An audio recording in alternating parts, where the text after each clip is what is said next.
Bonsoir à tous, bonsoir à tous. Donc, je m'appelle Michael Demann, je suis directeur d'études au Crash et je vais co-animer cette conférence, cette conversation avec notre invité du jour, Adam Schatz, avec ma camarade, collègue et amie Caroline Isambert, que je présente rapidement. Caroline est ancienne enseignante en histoire-géographie. Elle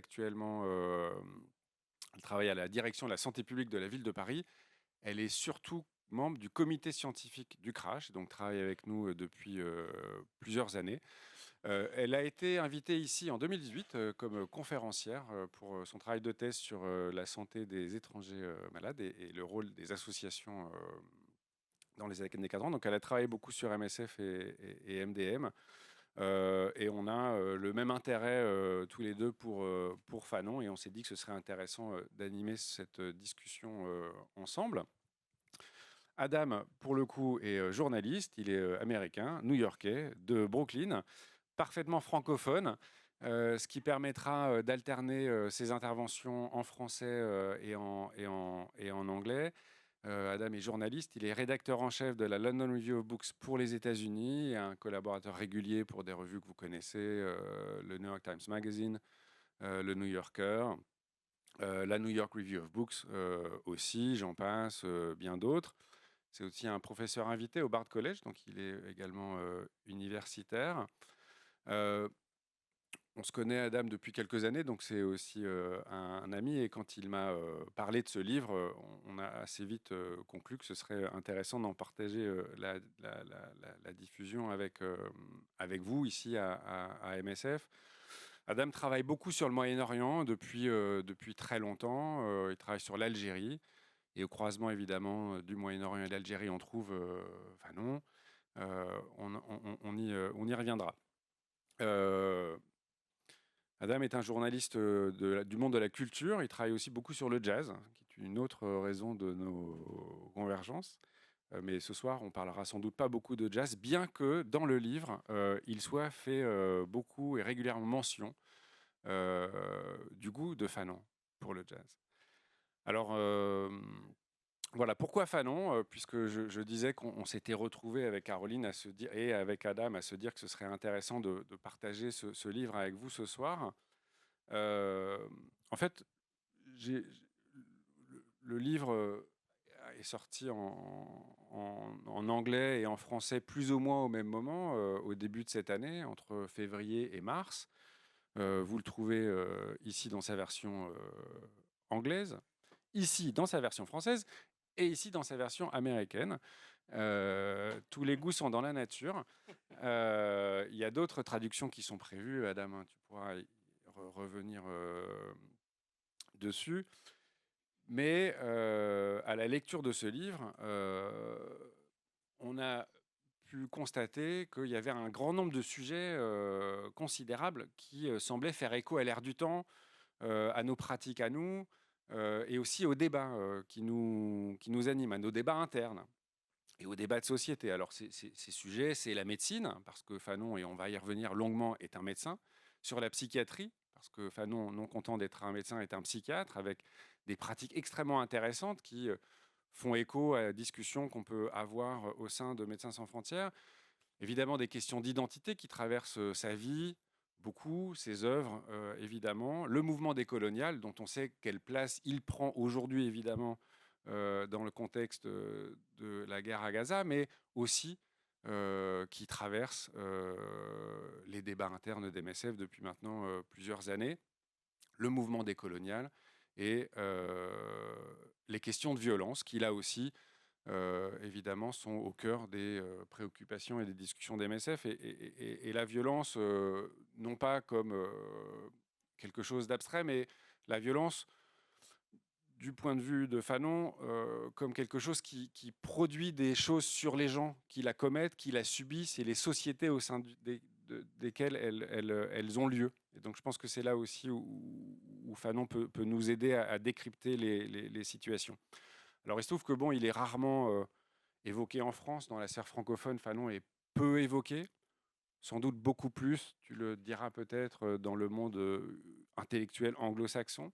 Par contre, il a été de nouveau, après les attaques du 7 octobre, où son nom a circulé de nouveau son nom fut convoqué comme celui du théoricien de la libération nationale. Donc j'en dis pas plus sur les usages qu'on a pu faire de Fanon, mais au moins on peut dire ça, qu'il est redevenu, ou en tout cas il a été un peu ressuscité, comme, y compris en France, comme un théoricien de la libération nationale.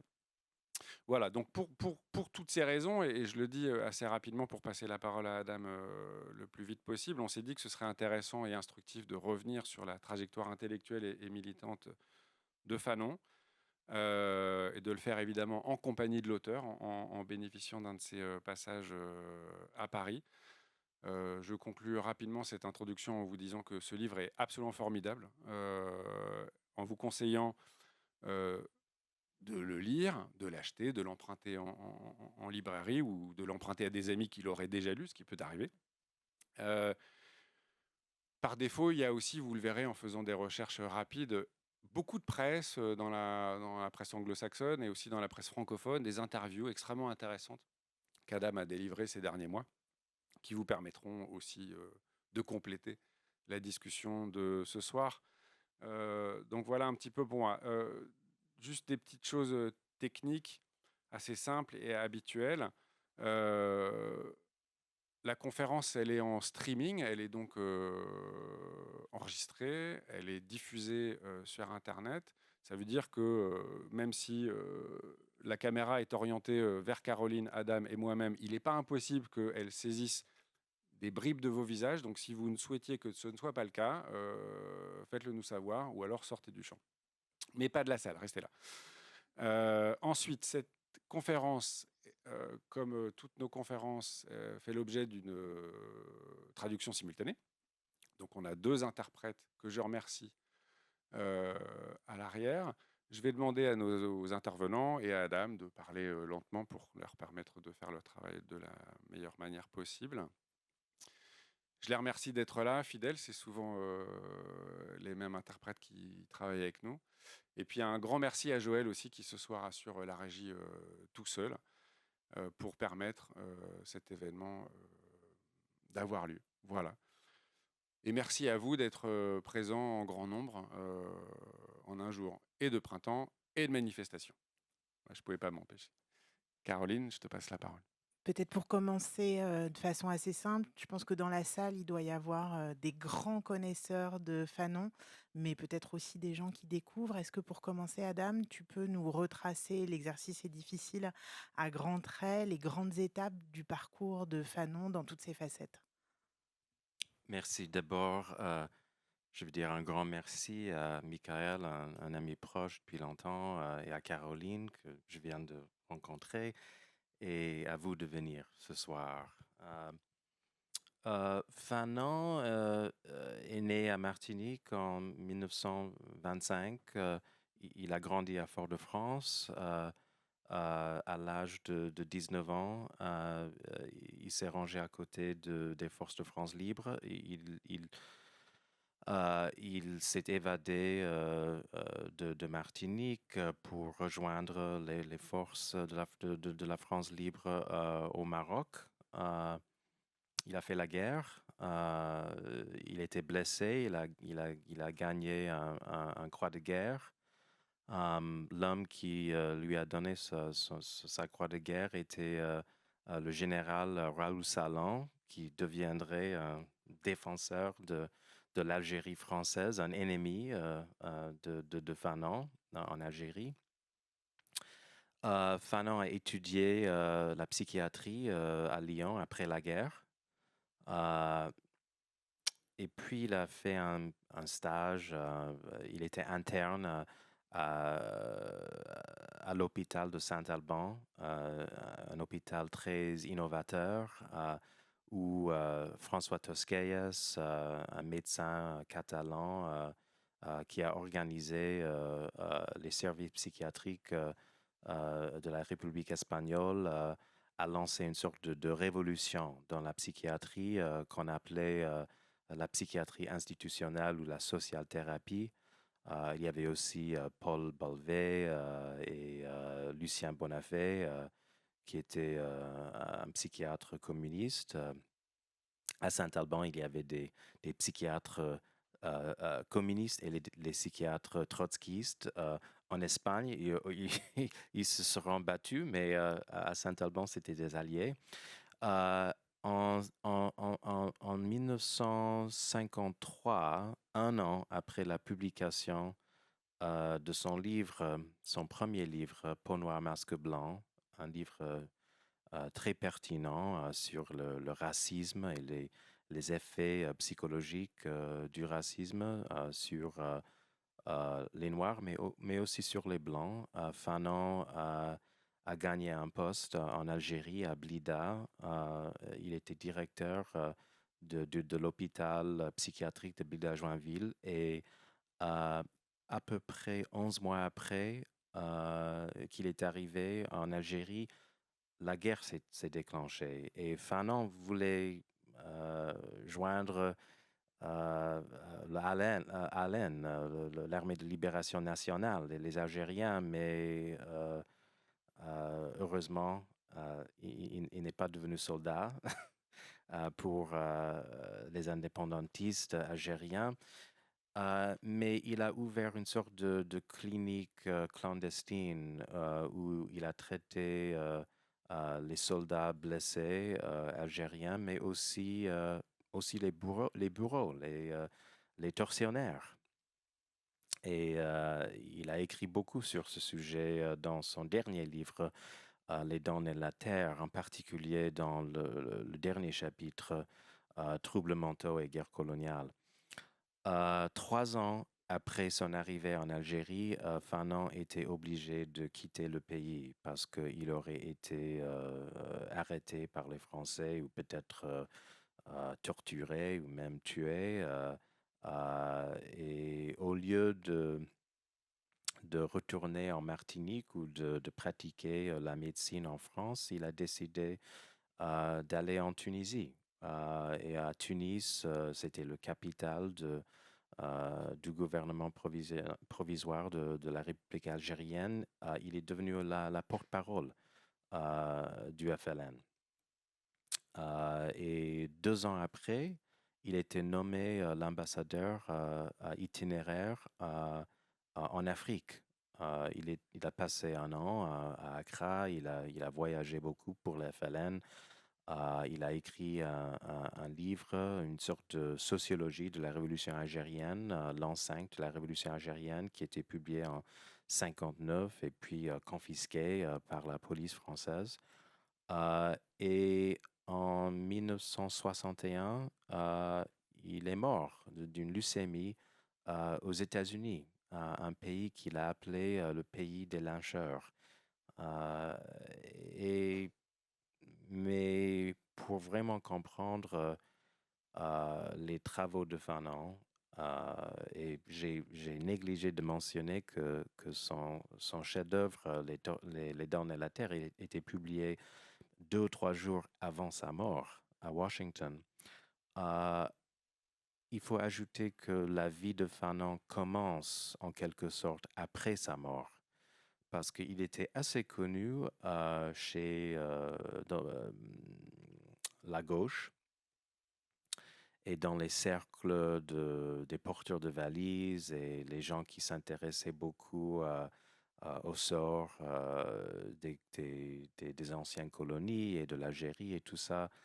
Mais c'était vraiment après sa mort que Fanon est devenu un héros, un théoricien de la révolution anticoloniale pour les Black Panthers qui l'ont lu en anglais, pour les Palestiniens qui l'ont lu en arabe. Le livre a été traduit en arabe en 64 à Beyrouth. Pour les révolutionnaires en Afrique du Sud et euh, à Guinée-Bissau, Amilcar Cabral, par exemple, était un grand lecteur de Fanon. Et plus tard, dans les années 80 et les années 90, il était redécouvert comme philosophe, euh, comme écrivain presque de la théorie française. Euh, euh, j'arrête maintenant. Est-ce que ça donne une impression de son trajet? C'est une sacrée performance en si peu Ok. de temps de résumer une trajectoire aussi riche. Peut-être on est à MSF, une association de soignants, et peut-être qu'on aurait envie de t'entendre sur la question de Fanon, le psychiatre, Fanon dans ses pratiques médicales, Oui, et notamment à Blida. bien sûr. Oui, j'aurais dû dire que Fanon était très engagé aussi dans des débats sur des questions d'identité, de la négritude. Quand il était jeune, il était très proche des idées de Léopold Sédar Senghor, le poète sénégalais. Plus tard, il est devenu plus proche des idées et du projet de Aimé Césaire, qui était aussi un fondateur de la négritude, mais dont les idées plus étaient anti-essentialistes, tandis que la pensée de la négritude de Sédar Senghor était une sorte de mystique de la race et de l'identité africaine. Il était aussi très engagé dans les débats avec Sartre. Il a écrit des choses assez critiques de Sartre, élogieuses et critiques de Sartre dans son premier livre.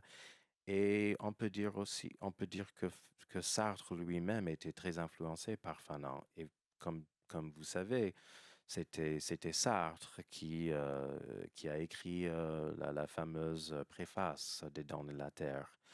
Mais vous avez raison de dire que Fanon était un psychiatre et que la psychiatrie était fondamentale à la pensée de Fanon sur la politique, sur la souffrance physique et mentale, sur la violence, et que dans sa pratique, il était assez innovateur. Il a pris les idées de François Tosquelles et de Bonafé et de Balvet et il les a transformées. Il faut souligner que Fanon n'était pas vraiment quelqu'un qui a inventé les concepts. Je me rappelle que c'était Gilles Deleuze et Félix Guattari dans leur livre sur la philosophie, que la philosophie est l'invention des concepts. Et dans ce sens, Fanon n'était pas un philosophe. Pourtant, il a pris des concepts inventés par les autres et il a jeté un nouveau regard sur les concepts. Il les a transformés, il les a, on peut dire, créolisés. Et par exemple, il a pris l'idée de désaliénation de la psychiatrie institutionnelle et il a donné un sens anticolonial en parlant de l'aliénation raciale, par exemple, des Martiniquais et des Antillais dans son premier livre, Peau noire, masque blanc. Et il a appliqué ce concept de désaliénation aussi à la condition des colonisés en Algérie. Tu peux nous en dire plus sur Oh, ce sur sa psychiatre pratique. au quotidien, Oui, voilà, oui, bien comment sûr. il aborde les patients? Tu citais tout à l'heure le fait qu'il ait pris en charge les soldats de la LN comme les bourreaux, ce qui est assez marquant quand on connaît ses écrits, hein. À Saint-Alban, les psychiatres ont essayé de recréer euh, la façon de vie, les coutumes des aliénés. Ils voulaient créer une sorte de micro-société pour réinsérer les aliénés dans leur vie quotidienne. Et quand Fanon est arrivé en Algérie, il a essayé de faire la même chose. Mais au départ, il a créé une sorte de experiment. Euh, il a, il a créé un cinéma, il y avait un théâtre, il y a des tas de choses qu'il a introduit à l'hôpital de Blida-Joinville euh, pour, euh, pour réinsérer euh, euh, les résidents de cet hôpital. Il y avait des hommes musulmans, à peu près 200, euh, pour qui il était responsable. et à peu près 200 femmes européennes. Et il a trouvé que pour les femmes européennes, les techniques de la thérapie institutionnelle ont marché très bien et que les femmes européennes ont acquis ont reacquis un sens, un joie de vivre. Ils, ils allaient au cinéma, ils regardaient les pièces et tout ça. Mais les hommes musulmans euh, n'ont pas vraiment réagi. Et un médecin qui n'était pas curieux, qui n'était pas radical au sens que Fanon aurait pu dire que j'ai fait l'effort et ça n'a pas marché. Et il y avait tout un apparatus, un dispositif qui aurait soutenu cette thèse.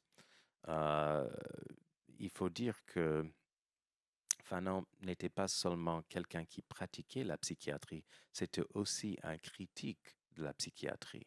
Son premier papier sur l'aliénation psychologique des colonisés était écrit en France. C'était un papier, le soi-disant syndrome nord-africain qu'il a publié en esprit. Il travaillait comme médecin à Lyon avec des ouvriers nord-africains qui se plaignaient de symptômes physiques, mais ils ne pouvaient pas identifier une lésion. Et les médecins français avaient créé une diagnose un diagnostic pour expliquer et c'était le syndrome nord-africain. Et pour ces médecins, soit ces ouvriers étaient paresseux, soit ils étaient fous, ils étaient des malades imaginaires. Mais pour Fanon, c'était la souffrance raciale, c'était la souffrance coloniale qui expliquait la situation de ces hommes. Ces hommes, la France avait dit à ces hommes, vous êtes français. Mais la réalité était que ils étaient pas même des citoyens de deuxième, de deuxième degré. Oui, exactement, exactement. Alors, il était conscient de ce problème même avant son arrivée en Algérie. Il a publié ce papier en 51 ou 52, avant son arrivée en Algérie. Et même s'il n'est pas arrivé en Algérie comme révolutionnaire anticolonial, il était quand même très conscient de ce problème et de la connaissance ou de la méconnaissance française sur la condition des Algériens. Donc, au lieu de dire je ne peux rien faire pour ces hommes, il a décidé de créer, par exemple, un café mort euh, où les musulmans à l'hôpital Bida Joinville pouvaient boire leur café comme ils auraient fait dans leur vie quotidienne. Il a invité le Mufti de venir pour la première fois à l'hôpital. Il a invité aussi un groupe de musiciens qui jouaient la musique arabo-andalouse. Et il a produit les mêmes résultats avec les hommes, avec les musulmans qu'avec les Européens. Et dans le papier qu'il a écrit, qu'il a coécrit sur cet expériment, il a dit que pour pratiquer bien la psychiatrie dans une situation coloniale, il faut arriver à un concept relativiste des cultures. Il ne faut pas assumer l'universalisme culturel. Peut-être, est-ce que j'ai encore le droit à une question sur Ouais. santé mentale? Peut-être la question de l'usage des électrochocs. Ça, c'est Qui a vrai. qui a un point assez marquant et qui peut paraître un C'est, peu en décalage avec le caractère, enfin, innovant, de la pratique et de la théorie. oui, oui, mais non, vous avez raison. Il croyait en ECT et il a continué à utiliser cette technique pendant toute sa très courte vie. Et oui, c'est un peu choquant. Euh, Ce n'est pas quelqu'un qui questionnait toutes les pratiques psychiatres. Il était innovateur dans certains respects, mais dans d'autres, il était assez traditionnel, assez conventionnel. Et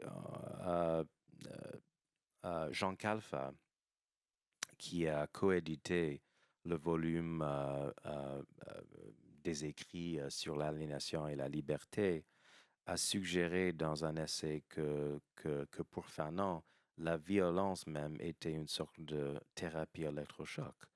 Donc Fanon croyait en électrochoc et dans ce livre, je ne voulais pas cacher euh, les aspects dérangeants de Fanon,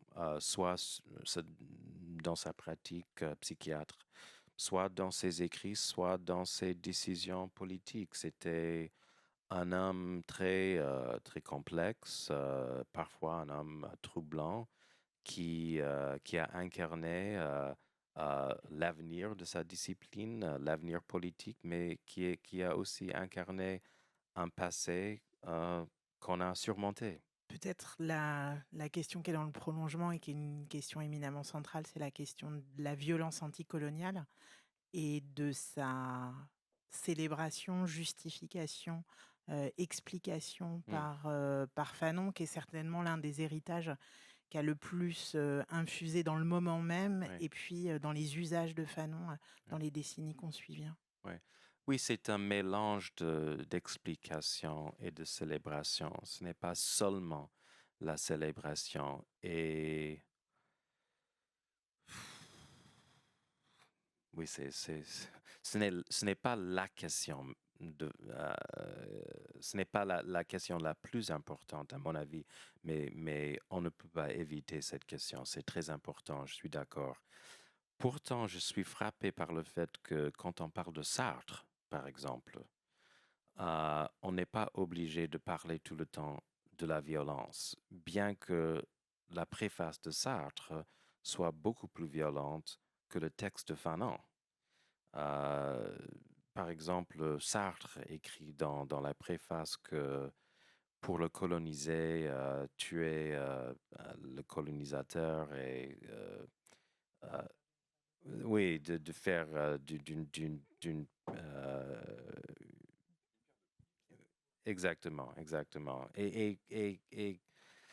Fanon n'a jamais écrit une telle chose dans ce livre, mais je demande pourquoi. Et à mon avis, ça s'agit aussi de la race de Fanon, parce que, et, et je ne veux pas suggérer que les personnes qui posent des questions sur son soutien pour la violence sont motivées par le racisme, mais pourtant il y a cet imaginaire de l'homme noir violent. Et dans son livre, dans son premier livre, Pour Noir, Masque Blanc, Fanon écrit que dans cet imaginaire, le noir représente le biologique, les pulsions, l'irrationnel, la violence. Et à mon avis, c'est pour ça qu'il y a une telle fétichisation de la question de la violence chez Fanon, parce que il a écrit 2 chapitres sur la violence dans Les Damnés de la Terre. Le premier chapitre fait l'éloge de la violence, l'autre provoque beaucoup de questions. C'est le dernier chapitre, Troubles mentaux et guerre coloniale. Et dans ce chapitre, il dit que peut-être ce chapitre ne fait pas de sens pour certains lecteurs. Pourtant, c'est très important que j'aborde des choses. Et dans ce chapitre, il écrit que euh, le colonisé. I'm going to start again. Pardon.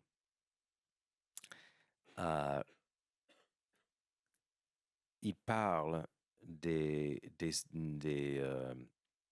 combattants anticoloniaux qui sont hantés par la violence qu'ils ont commise pendant la révolution anticoloniale. Par exemple, il parle d'un soldat africain après l'indépendance qui, chaque année, sur l'anniversaire de son opération, où il a mis un bombe qui a tué plusieurs personnes, il est hanté par la possibilité que cette opération a tué des gens qui étaient proches de ses amis européens, des amis européens qu'il a fait après la guerre. Alors, on n'a pas le sens en lisant ce chapitre que la violence elle-même créait un nouvel homme. Ce qui est la suggestion du premier chapitre et certainement de la préface de Sartre. Alors, qu'est-ce qu'il dit dans ce premier chapitre? Il concentre sur les effets psychologiques de la violence sur les mentalités des colonisés. La violence est, il faut dire d'abord, est une contre-violence. C'est une violence qui cible la violence de la situation coloniale. Fanon écrivait d'une des plus violentes conflits coloniaux du XXe siècle.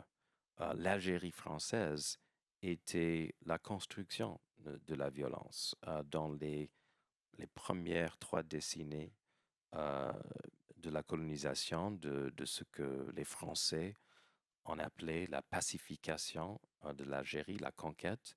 L'Algérie a perdu à peu près le tiers de sa population, de la violence, des maladies et des enfumades, où les Algériens qui ont trouvé des sanctuaires, des refuges, étaient asphyxiés par les feux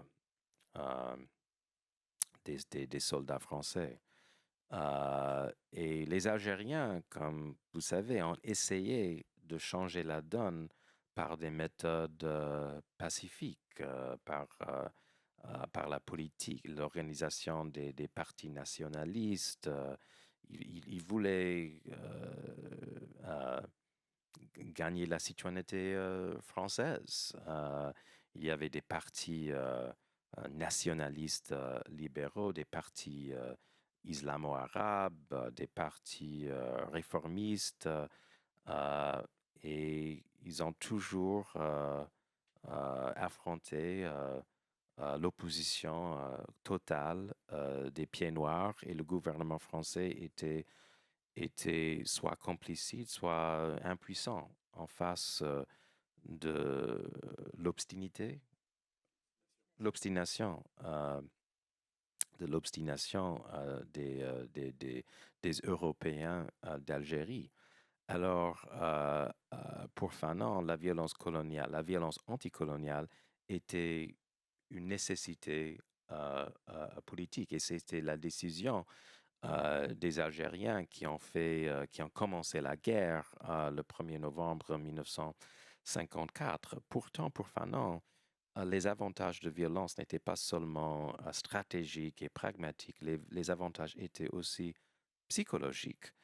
Parce que pour Fanon, en tant que médecin, le colonisé est une personne complètement impuissante, une personne qui souffre de désespoir, d'un sens de fatalisme qui l'empêche d'agir, qui l'empêche d'exprimer ses propres sentiment d'agressivité. Il était très influencé par les écrits du psychiatre Adler, qui a souligné la centralité de l'agression plus que la sexualité, qui faisait partie du cercle de Freud à Berlin. Et alors, la violence était nécessaire psychologiquement pour les coloniser. Mais si tu lis ce premier chapitre soigneusement, tu trouves aussi des réserves. Par exemple, Fanon écrit que dans les premiers stades du combat anticolonial, pour le coloniser, le colonisateur est par définition l'ennemi existentiel. Et c'est pour ça que dans les premiers stades de l'anticolonialisme, du soulèvement anticolonial, il y a presque toujours des massacres et des massacres comme par exemple le massacre de Philippeville de 55 que Fanon a appelé le point de non-retour dans la révolution algérienne. Mais il écrit aussi qu'à un certain point, les insurgés anticoloniales doivent comprendre qu'il y a aussi des alliés chez les Européens, qu'il devait arriver à un projet plus universaliste et en plus qu'il y a des colonisés qui peuvent être des ennemis. Et il écrit d'ailleurs que la haine, le désir, même légitime, de la violence, et empruntant une phrase de Sartre, le racisme l'antiracisme raciste ne peuvent pas nourrir la révolution anticoloniale. Ce n'est pas que Fanon devient un opposant de la violence, mais il comprend très clairement que la violence n'est pas le but ultime de la révolution et que la révolution doit arriver à un projet politique plus universel, moins identitaire. Alors, à mon avis, la perspective de Fanon sur la violence est plus complexe et plus ambiguë qu'on le croit. Adam, tu es également un très grand connaisseur du conflit israélo-palestinien. Depuis le 7 octobre, il y a eu une mobilisation. Il peut y avoir eu des endroits, y compris en France, où Fanon est utilisé pour justifier la violence, la question des massacres. Bah, depuis ce que tu viens de nous dire, comment tu lis cette mobilisation, même si évidemment il ne s'agit pas de faire revenir Fanon depuis les morts pour savoir ce qu'il en aurait dit, mais quel regard tu as sur ce retour dans ce moment hyper spécifique de Fanon? Je vais répondre à cette question en anglais.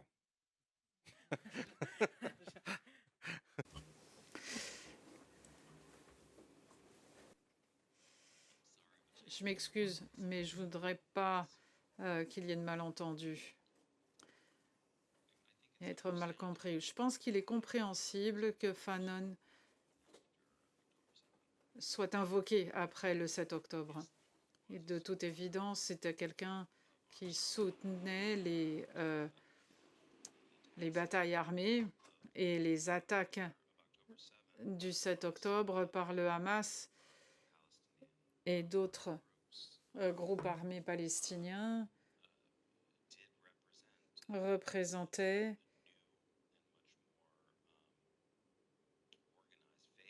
une phase nouvelle et beaucoup plus organisée de la lutte armée des Palestiniens. On ne peut pas le nier. Et par ailleurs, je pense que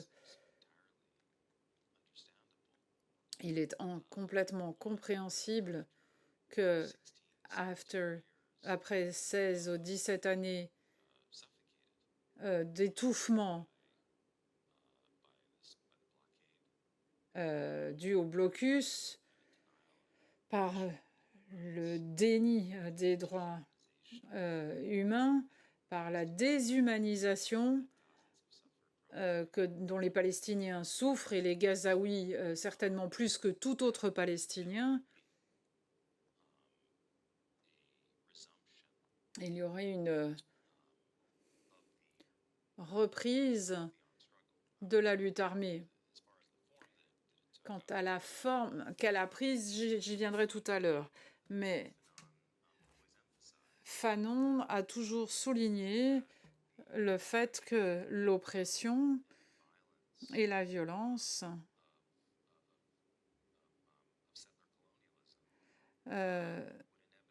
du colonialisme allaient générer inévitablement une réaction violente de la part des colonisés. Et ce n'est pas un point de vue qui est exclusivement avancé par Fanon, mais il l'a exprimé de manière très éloquente. Et ses écrits comprennent beaucoup de phrases coup de poing qui ont été retenues. Et c'est dangereux parce que parfois, on ne peut pas résumer la pensée de Fanon à ces phrases où on dit que le colonisé se libère dans et par la violence. Mais c'est ce qu'il a écrit, effectivement, mais il l'a écrit dans un contexte de complexité qui va au-delà d'une simple phrase, particulièrement maintenant dans notre époque des réseaux sociaux. On résume James Baldwin et Fanon à 3-4 phrases qu'on balance sur les réseaux sociaux.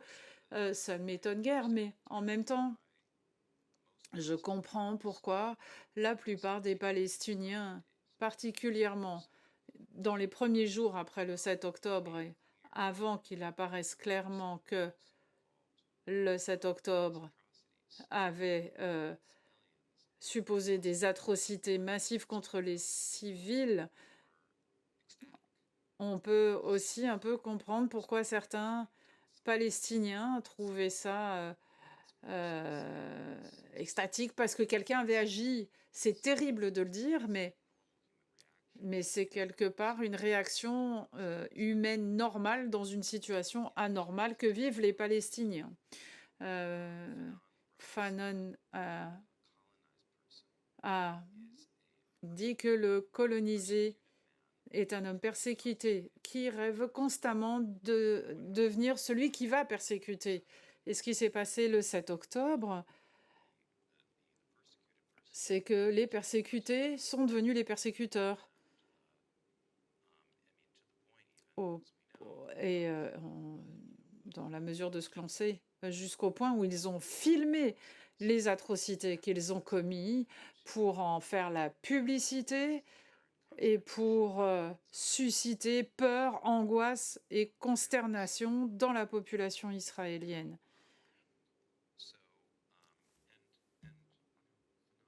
Et Fanon a également écrit que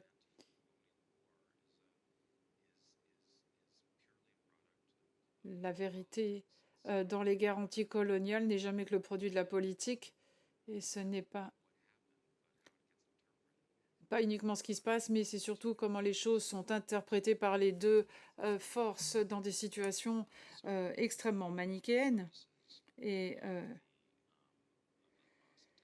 l'un des objectifs de l'attaque du Hamas, c'était de créer une polarité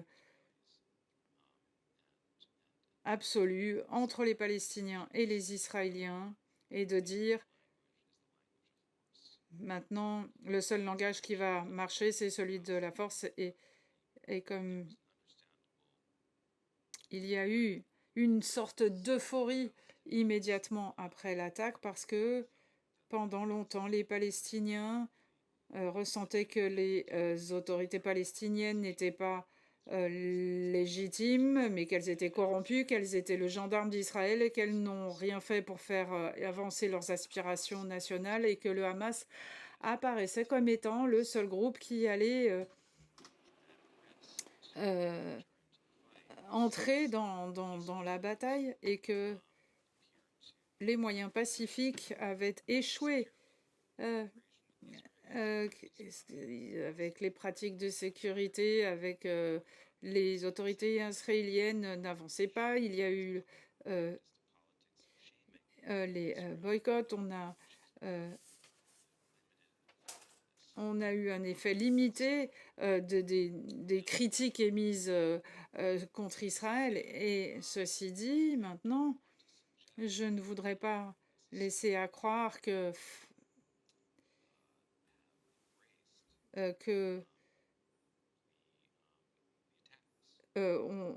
il y a eu un soutien absolu des attaques, parce que c'est impossible à dire. Et je pense qu'il est même extraordinaire que nous puissions discuter de cela, parce que dans les écrits de Fanon, il n'y a que 3 références à Israël et Palestine, et je crois qu'il y a même 2 références à Israël et pas même 2 références à la Palestine dans le travail de Fanon en 61. Les Français, partis par Jacques Bert, Maxime Renassan, sont les quelques figures qui en ont parlé. Mais personne ne parlait de la question palestinienne à l'époque. Fanon en avait certainement eu connaissance parce que le FLN en parlait. Et puis les Palestiniens ont été importants pour la lutte des Algériens. Il y a eu beaucoup dans les années 30, notamment Massali Hadj, l'un des fondateurs de la lutte pour l'indépendance algérienne, se préoccupait beaucoup de la situation des Palestiniens dans les années 30. Mais Fanon n'a fait référence qu'à Israël dans ses écrits, mais pas aux Palestiniens, notamment en parlant des libérations postérieures à la guerre et se demander si ce modèle pouvait s'appliquer aux anciennes colonies. Donc c'est assez extraordinaire que l'on en parle aujourd'hui de Fanon et de la Palestine, et je trouve que c'était une expérience assez étrange d'avoir été critiqué pour avoir neutralisé Fanon. En fait, il n'est pas si clair que ça que Fanon aurait soutenu la stratégie adoptée par le Hamas et d'autres groupes armés lors des attaques du 7 octobre. Dans son livre sur la révolution algérienne, il écrit que certains soldats algériens avaient succombé à la brutalité primordiale causée par l'oppression coloniale et qu'ils avaient commis des actes tout à fait injustes. Si vous lisez le dernier chapitre sur les troubles mentaux et les guerres coloniales, il parle de violences absolument épouvantables perpétrées par le FLN contre des civils européens. Il y a un cas connu d'un enfant européen qui a été tué par deux de ses amis musulmans parce que ces 2 enfants avaient perdu des membres de la famille qui avaient été tués par des Français et qui ont voulu se venger, et ils ont vengé leurs petits camarades d'école. Et Fanon est absolument horrifié par ce crime. Donc cette notion selon laquelle Fanon aurait félicité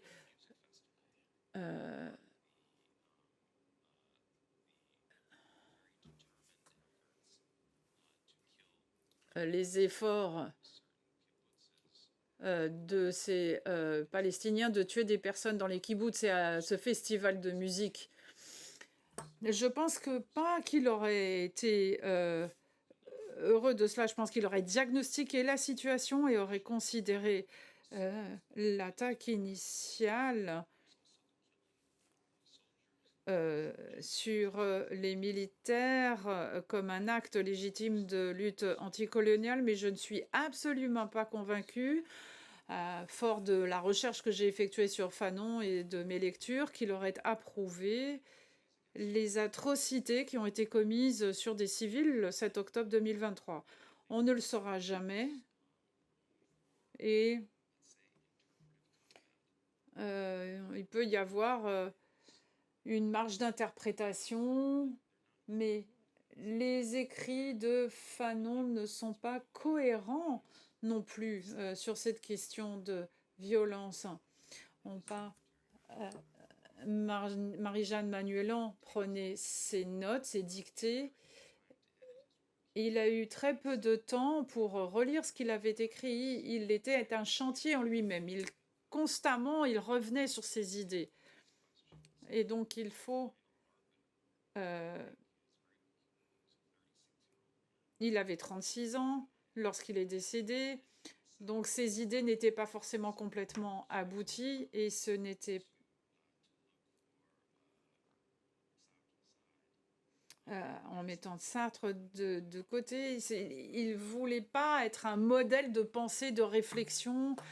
Il révisait constamment ses propres réflexions, ses propres idées et évoluait d'une position à une autre. Et donc, lorsqu'on lit Fanon et ce qu'il écrit sur la violence, il y a toute la partie création et puis il y a aussi toutes nos orientations éthiques qui entrent en ligne de compte dans notre lecture. J'espère que j'ai répondu à la question.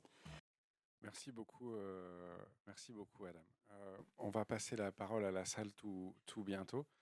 Je voudrais revenir sur une question que tu as abordée un tout petit peu, qui est celle de l'universalisme vu par Fanon. Elle est au cœur de tout un tas de discussions, en particulier en France, cette question de l'universalisme, peut-être nettement moins ou très certainement différemment aux États-Unis. Tu fais dans ton livre de Fanon quelqu'un qui était le porteur d'un universalisme et certainement pas le turéféraire d'identité particulière. Tu viens de revenir dessus. Comment est-ce que Fanon peut nous aider, nous, là, ici, peut-être en France particulièrement, tu connais bien la France aussi, à nous frayer un chemin dans ces débats entre, d'une part, les tenants d'un universalisme à la française, à qui il est très régulièrement et je dirais justement reproché de maquiller la perpétuation d'inégalités au nom de ce fameux universalisme, et ce que d'autres finalement voient comme la défense d'intérêts communautaires et purement communautaires. Est-ce que Fanon peut nous aider aussi à nous frayer un chemin dans cette discussion-là?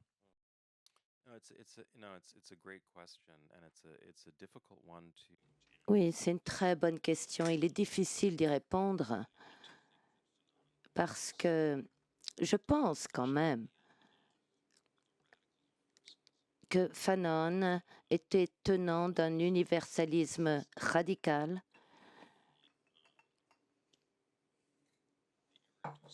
et il accordait beaucoup d'importance à la spécificité irréductible de l'expérience vécue.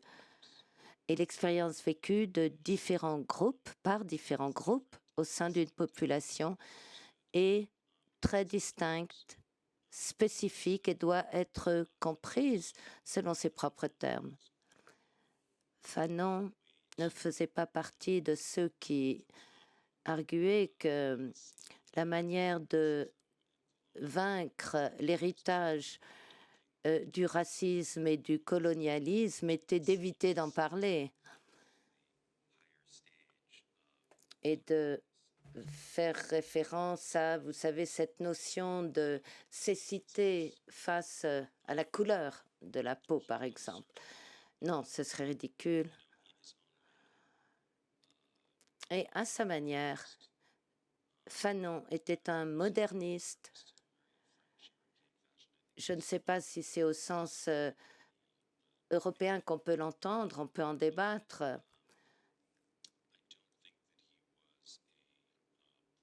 Mais vraiment, je ne pense pas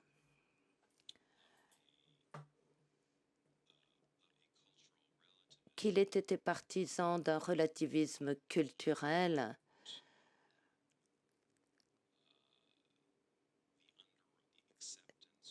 qui conduirait à accepter des limites posées à la liberté de certains individus.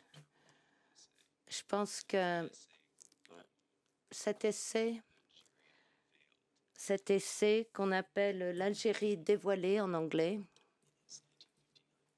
c'est dans son livre de 1959, l'an 5 de la révolution algérienne. C'est un essai qui a troublé les esprits, a pu être mal interprété. Il a en effet été compris par certains lecteurs comme un texte pratiquement islamiste.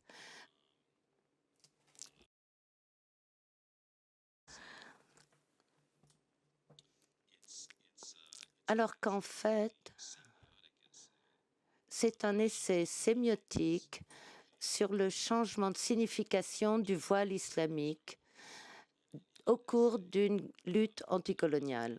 Dans cet essai, Fanon écrit sur les femmes algériennes qui commencent à s'impliquer dans la lutte de libération algérienne et qui cherchent en même temps à se libérer du colonialisme, mais aussi du patriarcat.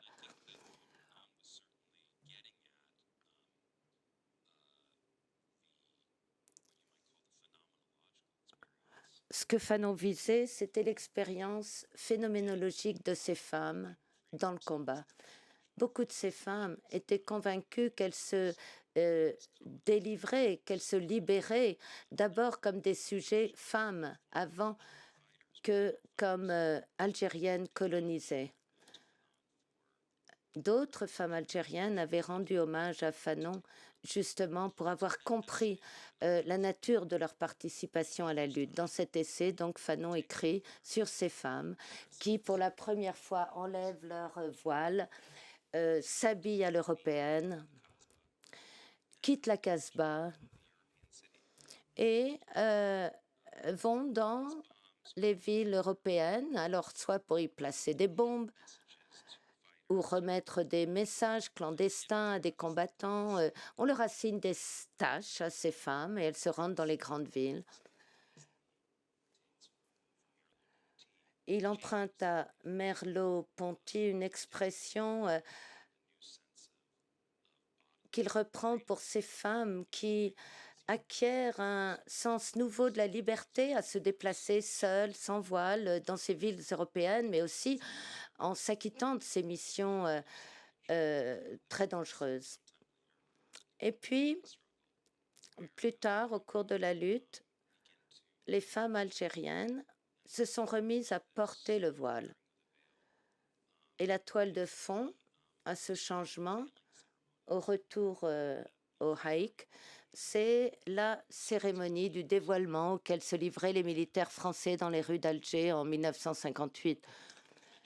C'était une guerre d'images entre le FLN et l'armée française. Il s'agissait de montrer quel camp allait protéger au mieux les intérêts des femmes algériennes. Et la France, ou l'armée française, voulait se présenter comme une armée d'émancipation et libérer les femmes noires des hommes noirs et libérer ces femmes algériennes. La révolution et non pas la modernisation allait conduire à la libération des femmes. En tout cas, il a écrit, Fanon, sur ces femmes qui ont repris le voile, qui revêt une nouvelle signification. Émancipation anticoloniale et combat contre le fait d'enlever de force le voile à ces femmes. L'argument ici, c'est que le voile a perdu la signification originelle qu'il avait au début de la lutte anticoloniale. Au début, ça luttait contre le conservatisme social et le conservatisme religieux en Algérie, dit Fanon, était une retombée du sous-développement imposé par le colonialisme et de fait, l'Algérie réaffirmait son lien avec les traditions pour se protéger de l'intrusion coloniale.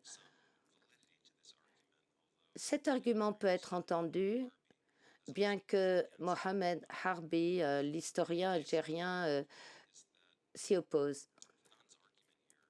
Mais l'argument de Fanon ici n'est pas que le voile soit une bonne chose ou une mauvaise chose, mais qu'il faut comprendre le port du voile dans une dynamique au sein d'un contexte particulier. Mais bien sûr, sa cible principale dans cet essai de 1959, c'est la prétention coloniale de l'émancipation qu'affirment les Français par rapport aux femmes algériennes. Je ne veux pas suggérer que l'idéologie du républicanisme, de l'homogénéité de la nation à la française est un produit purement colonial. Non. Là, on parle d'une ère post-coloniale, mais je pense qu'il en demeure des traces aujourd'hui et que Fanon peut être un guide utile qui nous aide à comprendre comment les vestiges du colonialisme demeurent profondément ancrés dans certaines attitudes des Français envers les différences ou ce que les Français appellent des signes ostentatoires de différence. Oui, Fanon est un universaliste, mais il pense qu'il faut faire attention aux histoires et aux expériences individuelles du racisme. Dans Peau noire, masque blanc, il nous dit qu'un noir souffre du racisme dans son corps différemment d'un homme blanc. C'était avec Sartre qu'il avait développé cela. Et je pense que ce que voulait faire Fanon, c'était forger un lien entre un existentialisme radical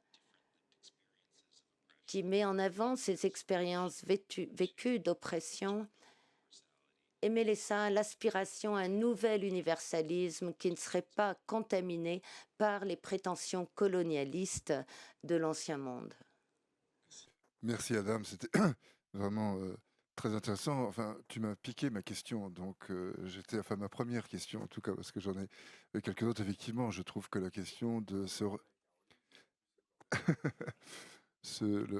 le relativisme culturel de Fanon dont tu parlais incite à s'interroger sur la question de l'universalisme, surtout venant de France, pays qui valorise l'universalisme et dont on a pu dire que c'était aussi une machine à broyer tout ce qui lui résiste. Et la colonisation, finalement, c'est ça aussi, il s'agit de broyer. Donc, il y a vraiment un rapport très conflictuel entre colonisation et universalisme, et même entre lutte anticolonialiste et universalisme. Donc ça me semble effectivement un sujet très important. Mais en réduisant, enfin en se focalisant sur quelque chose d'un peu plus pratique, immédiat, c'est la question des soins aux tortionnaires tels que tu les as nommés, que je trouve intéressante à creuser, enfin sur laquelle je voudrais t'entendre, parce que d'une certaine manière, c'est totalement banal. C'est un acte Fanon est médecin, il soigne les patients qui se présentent à lui. Il n'a pas à leur demander leur histoire, il a à leur demander leur souffrance, comme il est convenu de dire. Donc qu'ils aient été bourreaux ou victimes, c'est la même chose. Et donc la question, étant donné l'ambition intellectuelle, et même philosophante de Fanon, je me demandais s'il y avait quelque chose de plus que simplement le respect des règles déontologiques de base, mais s'il en faisait quelque chose qui amène à un cadre théorique différent. Et puis, quelque chose de l'ordre d'un commentaire par rapport à la guerre de Gaza et aux questions que posait Caroline. On a beaucoup insisté pour souligner la sauvagerie de l'attaque du Hamas. Et je ne suis pas le dernier à condamner les atrocités, donc il ne s'agit pas de les envelopper dans un manteau d'indulgence. Mais on a beaucoup insisté sur ces Israéliens qui accompagnaient des enfants palestiniens dans les hôpitaux israéliens qui, en quelque sorte, menaient une action humanitaire individuelle au quotidien, et sur, d'une certaine manière, l'effroyable ingratitude des Palestiniens qui les ont impitoyablement massacrés. Or, dans le contexte de cette pensée de la colonisation, je me demandais si cette forme d'humanitaire-là, accompagner des enfants dans les hôpitaux, n'est pas une sorte de réaffirmation de la relation verticale qui se noue entre, disons, les Israéliens et les Palestiniens, leur contact se faisant par des enfants qu'on va amener à l'hôpital, ce qui est une relation de domination douce et gentille. Enfin, il vaut mieux faire ça que le contraire. Je ne veux pas du tout jeter aux orties cette question-là. Mais tout de même, il y a une ambiguïté sur laquelle j'aurais voulu aussi t'entendre, enfin entendre la voix de Fanon par, par ta bouche. Yeah, great question. Thank you. Oui, c'est une grande question, merci. Je vais commencer par le fait que Fanon soignait des soldats français. Il a passé 3 ans en Algérie, de 1953 à 1956. D'abord, il n'avait pas le choix. Il traitait tout le monde, tous les patients qui venaient à l'hôpital. Et cela comprenait des soldats de l'armée française. Il y a eu un seul cas, je crois, où il a cessé de traiter un patient. C'était un soldat qui était un tortionnaire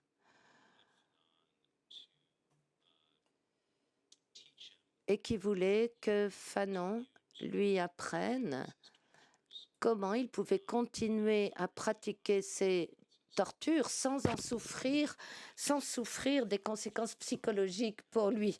Et ça, c'était trop pour Fanon. Et il a tiré un trait, il a dit « Désolé, là, je ne peux pas vous aider ». Mais je crois que Fanon a beaucoup appris de tout le travail qu'il a accompli auprès de ces soldats de l'armée française. On se rend compte dans ce très beau chapitre si important, le dernier chapitre des Damnés de la Terre, où il présente plusieurs études de cas sur des soldats français qu'il a soignés. Il s'est aperçu que c'est très rare que le travail d'un tortionnaire se cantonne à la chambre de torture. Généralement, ces tortionnaires se montraient également très violents et brutaux envers les membres de leur propre famille.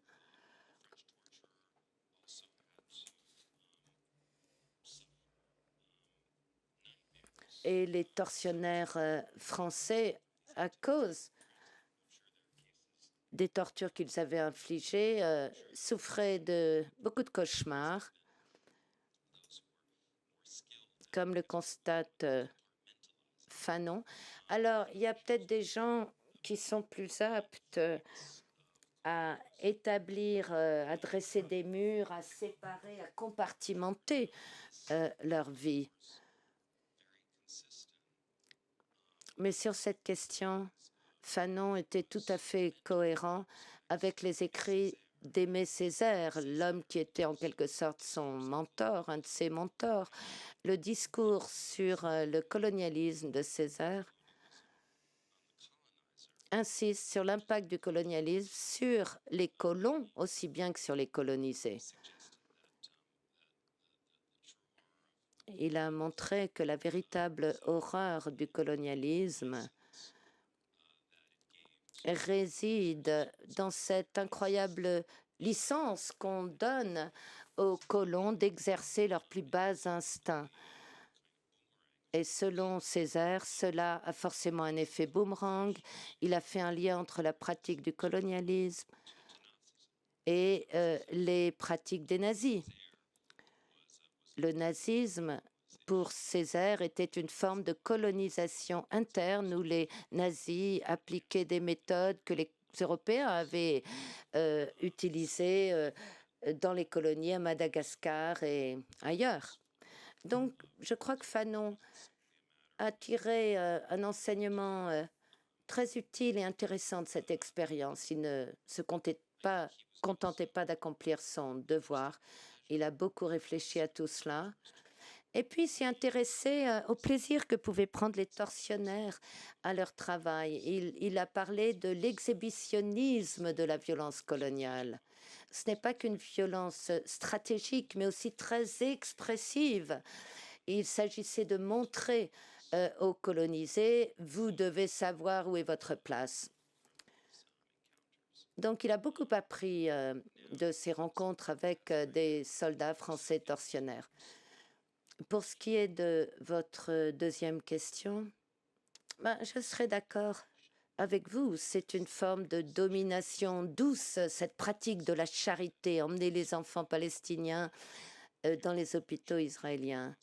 Et comme on a soigné vos enfants dans nos hôpitaux, vous devriez nous être reconnaissants et passer sur certaines choses, oublier le fait que ce que Kamelin, le sociologue israélien, a parlé de destruction des aspirations nationalistes d'un peuple. Bien sûr, après suit le génocide. Mais les commentateurs, les analystes israéliens, mais aussi européens, ce qu'ils n'ont pas vu, quand ils font référence aux actes charitables de certains Israéliens s'occupant de soigner des enfants de Gaza ou des femmes palestiniennes ayant accouché dans des hôpitaux israéliens. Alors, comme vous, je pense que c'est mieux qu'ils fassent ça que rien. Je ne dis pas que c'est totalement inutile, mais ce que les analystes oublient de voir, c'est que l'écrasante majorité des habitants de Gaza sont les descendants des réfugiés palestiniens. Ce ne sont pas des Gazaouis. C'est pour ça qu'on les appelle les gens de Gaza plutôt que les Gazaouis. Parce que la plupart des habitants de Gaza viennent de plusieurs communautés dans le sud d'Israël qui ont été attaquées le 7 octobre.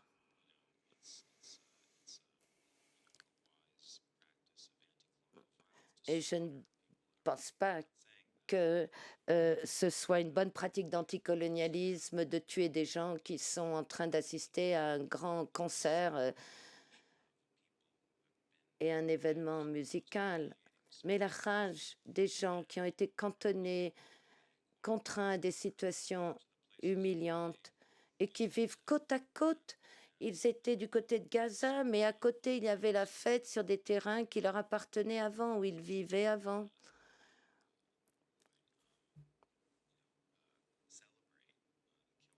Et bien sûr, jamais je ne célébrerai une tuerie comme celle-là. Certains ont parlé de justice divine, mais en même temps, c'est vrai que c'est un peu curieux d'organiser une grande fête, un grand festival de musique à quelques mètres de la frontière avec Gaza. C'est presque une provocation, on pourrait le voir comme cela.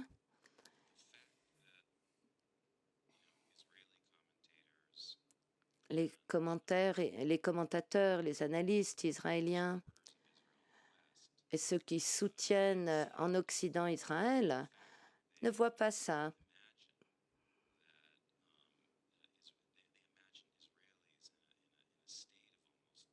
Ils imaginent les Israéliens vivant dans une sorte d'innocence immaculée.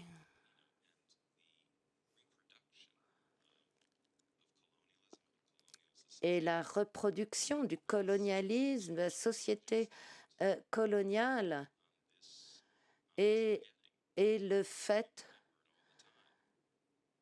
de cet oubli. Il y a vraiment une anomalie dans cette situation. Enfin, quand on la regarde objectivement, on se dit c'est impossible de vivre là et comme ça. Bonjour, Merci beaucoup pour les éléments que vous nous avez partagés. J'avais une question. Je me demandais si vous pouviez nous parler du regard que... Ah, je m'appelle Carla et je travaille dans la coopération internationale. Enchantée.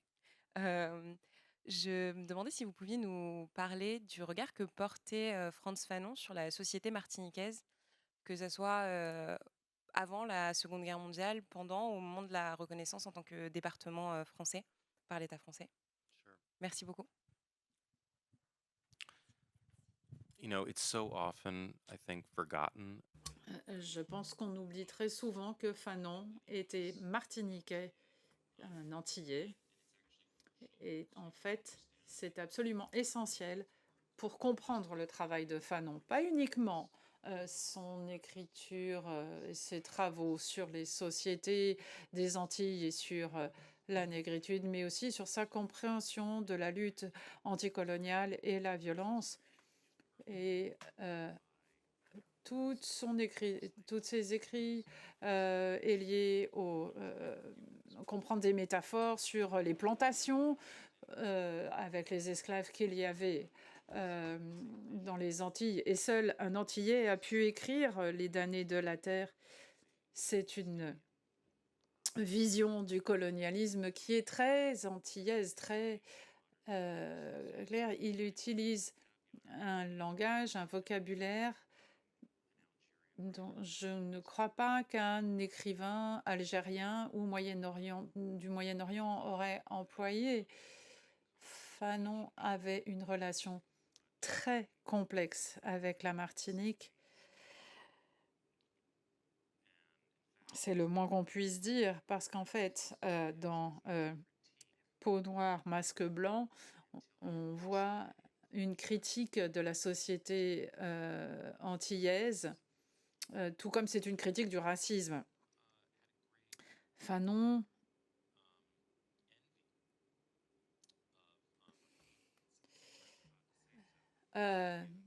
était très intéressé par Haïti, il était même jaloux de Haïti, ce qui est curieux lorsqu'on voit ce que Haïti a subi après avoir décidé de se libérer de la France. Et Fanon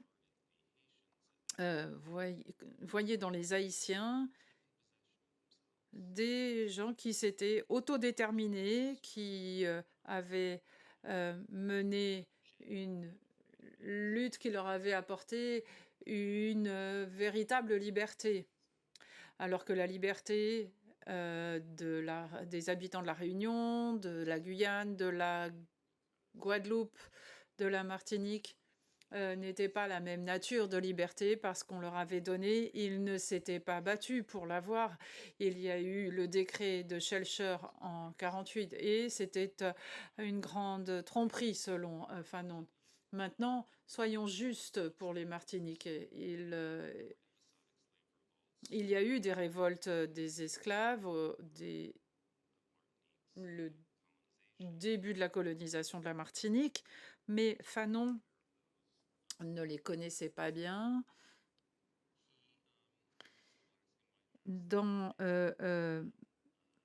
son premier livre, Peau noire, masque blanc, il dit que la liberté était quelque chose qui devait faire l'objet d'une lutte. Il était très égalitaire, il était très hégélien et pour lui, il fallait qu'il y ait une lutte.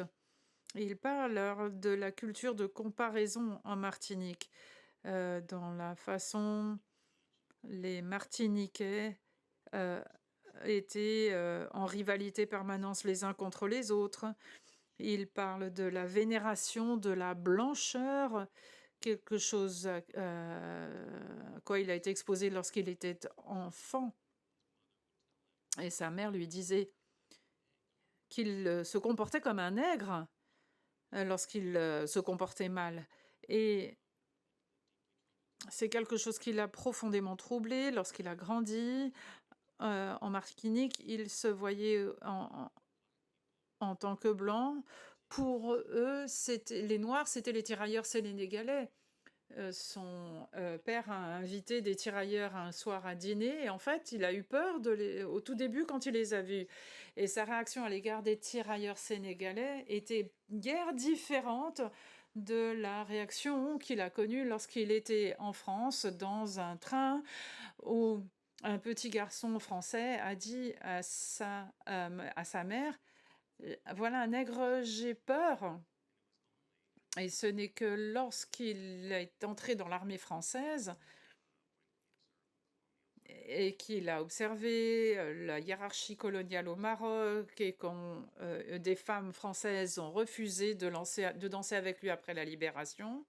Et cet incident dans le train lui a fait prendre conscience que lui et d'autres Antillais étaient noirs.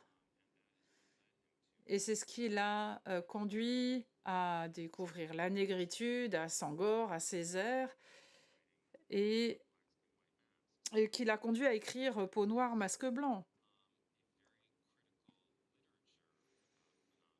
Il y a une littérature très critique à l'égard de Fanon qui le juge très mal quant à sa relation avec la Martinique. Par exemple, Albert Memmi, l'écrivain juif tunisien que Fanon n'a jamais rencontré, qui avait quitté la Tunisie alors peu de temps avant que Fanon arrive, a écrit dans un article La vie impossible de Frantz Fanon 10 ans après la mort de Fanon. Et dans cet article, il prétend que la tragédie de Fanon, c'est qu'il n'est jamais retourné en Martinique et que son problème, ce n'était pas comment être algérien, mais plutôt comment être antillais. Et que son problème, c'est qu'il ne s'était jamais réconcilié avec sa propre négritude. Albert Memmi, lorsqu'il a écrit cet article, était de plus en plus sioniste, etc. Donc c'était une critique un peu sioniste de Fanon, que Fanon aurait dû comprendre qu'il aurait dû rejoindre ses frères et ses sœurs noirs, que c'était une erreur de sa part d'être avec ces Africains blancs qui étaient les Algériens.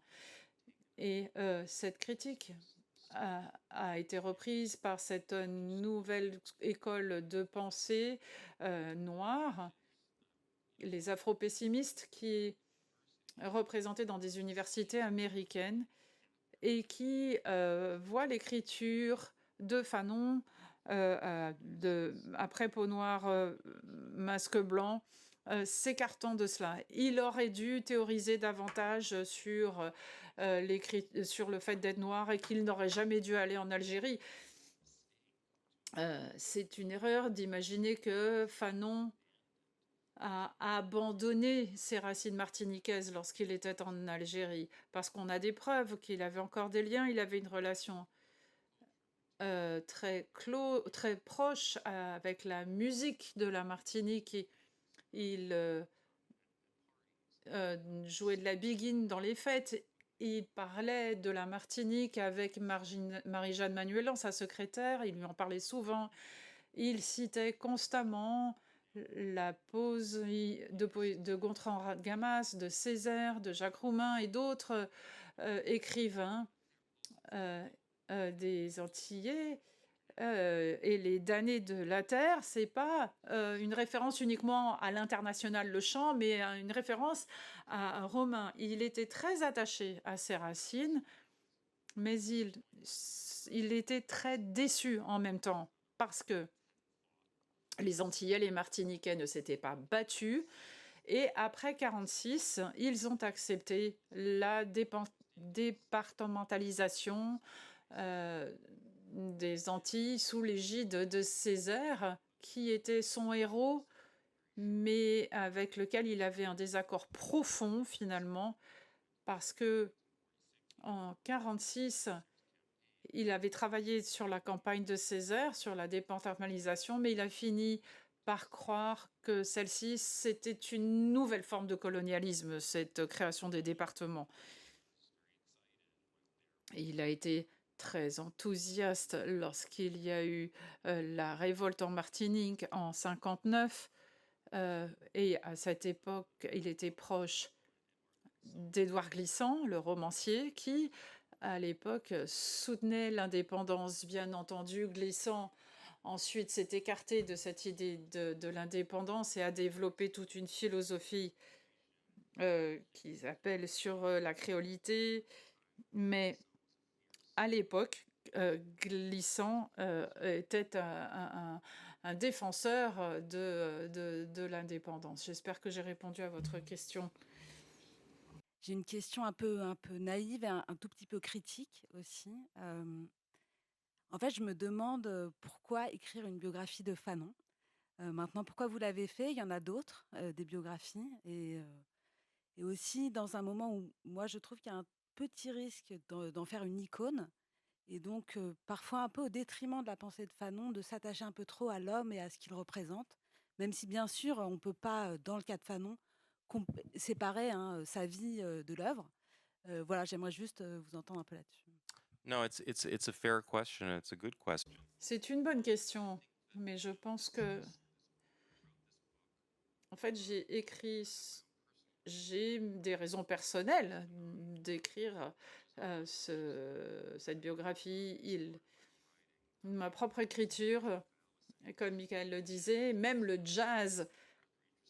Il y a des choses intéressantes à dire sur le jazz, qui était une musique qu'il ne connaissait pas si bien, mais c'est pour des raisons personnelles que j'ai écrit ce livre, notamment, et précisément parce que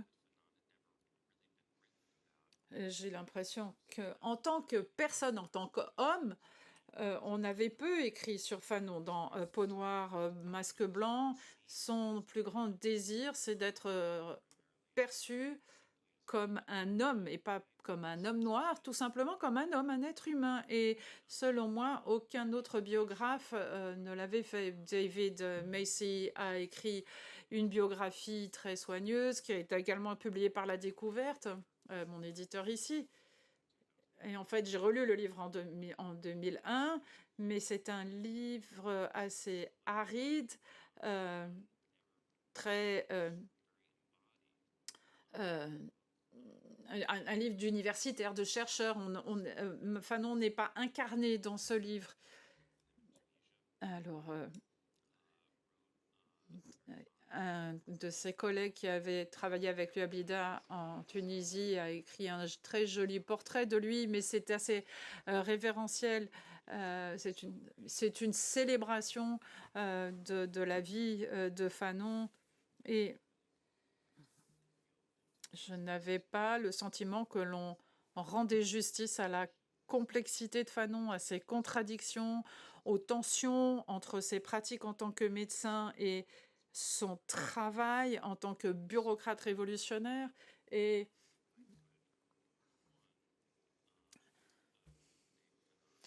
je voulais jeter une autre lumière sur Fanon en tant que personne très éloquente, très riche, mais aussi en tant qu'écrivain. Et je n'ai pas l'impression que les autres biographies exploraient son travail d'écrivain, dont la richesse est tout à fait accidentelle. Et comme je le disais, il écrivait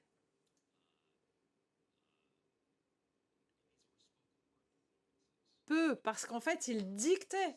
Il était toujours dans l'oralité. Il ne souffrait pas sur ses virgules et sur ses phrases qu'il écrivait. Ce n'était pas un écrivain à cet égard. Et c'est un hasard, mais il y a une très grande aspiration dans ce qu'il a écrit. Et j'ai l'impression que les autres biographies n'ont pas rendu justice à la subtilité, à la complexité et à la qualité vocale, orale de son écriture.